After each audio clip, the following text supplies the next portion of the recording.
Welcome to Global Tax Talk. I'm Will Morris, and I'm here in delightfully rainy Dublin, where I'm delighted to be joined by Peter Reilly, who is the tax policy leader at PwC Ireland. Peter, welcome.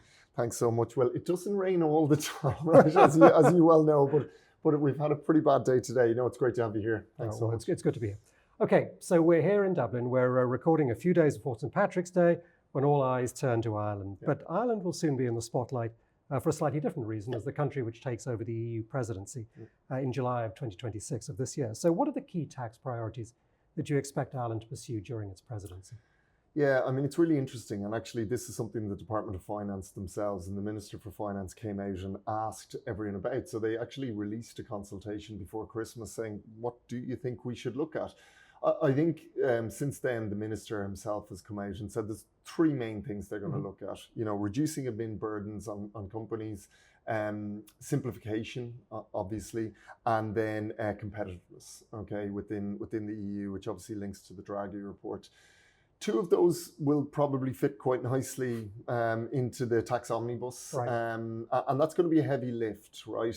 As with anything, there's going at the EU, there's going to be the various machinations in terms of getting it through 27 member states, because as you well know, everything in tax has to have unanimity or not. But if you don't get there, you don't get the prize.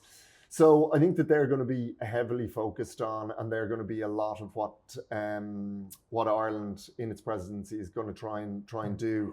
The last time we had the presidency, Ireland skillfully managed to bring some files on and indeed put roadmaps to certain things to try and move them in the right direction. There's a couple of other things that they could look at. Obviously, as I mentioned, competitiveness. Competitiveness is very important from an EU perspective. And maybe one to watch is the 28th legal regime, which could be something that they could pick up because, maybe that would fit nicely with the competitiveness theme. Okay, great. So talking of competitiveness, how is Ireland's competitiveness holding up in the new global landscape? And obviously, particularly post Pillar 2 and the side-by-side deal. And, has the value of the, sort of the magic of the 12.5 CT rate, if you will, been eroded by the new global minimum tax, do you think? Yeah, I mean, I think Ireland is still in a really good position if you look at the fundamentals, right? So absolutely, 15% is greater than 12.5, okay? But fundamentally, we're at the bottom of that rate, and so you are looking at Ireland as being a competitive place, a good gateway to Europe.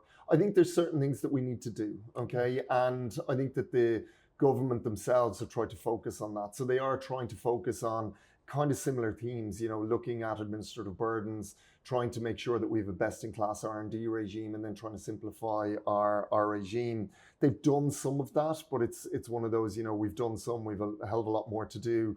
So in R&D, they have moved there. So we increased our rate on our R&D credit up to 35%. That's been very positively received. Yep. And I think that's important as a signal of what they're going to do. They've also released what they're calling an R&D compass, which is really, they want to figure out what the direction of travel should be for R&D and linking that to IP as much as they can, right? Very clever with the compass. Yeah. And then, so there's going to be stuff there, but also in innovation. They've said, and the minister has said that they want to look at some sort of innovation credit. Trying to figure out what that means is probably the next step. There's more to do though, right? We've brought in a participation exemption on dividends after a very long time. They're talking about simplifications in the interest regime, but there's certainly things that we can and hopefully will do over the coming years.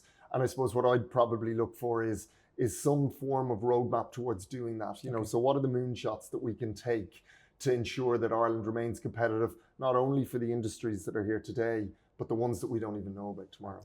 And I suspect we'll hear more about that after the presidency rather than during it. Absolutely, yeah.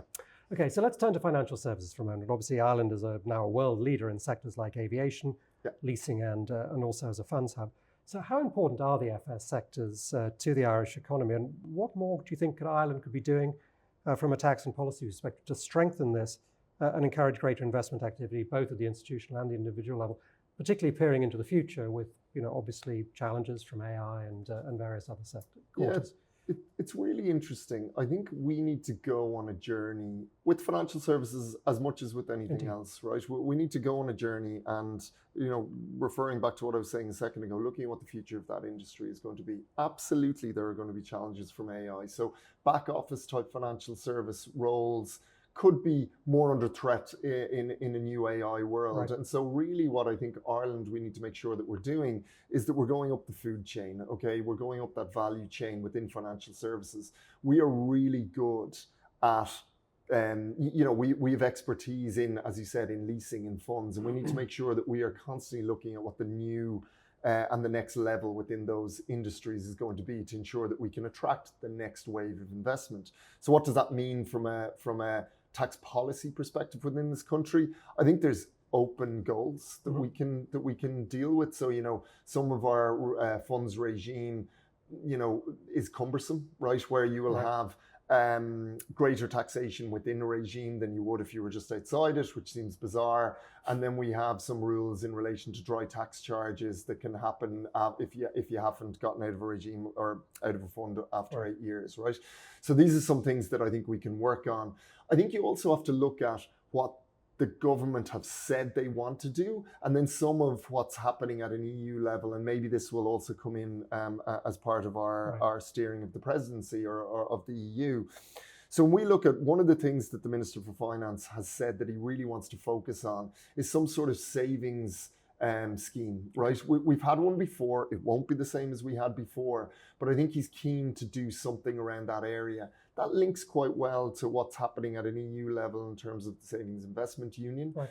And I think what would be really important is that we can marry those to ensure that these pools of unused capital are being able to put towards infrastructure or other things. And we need those, right?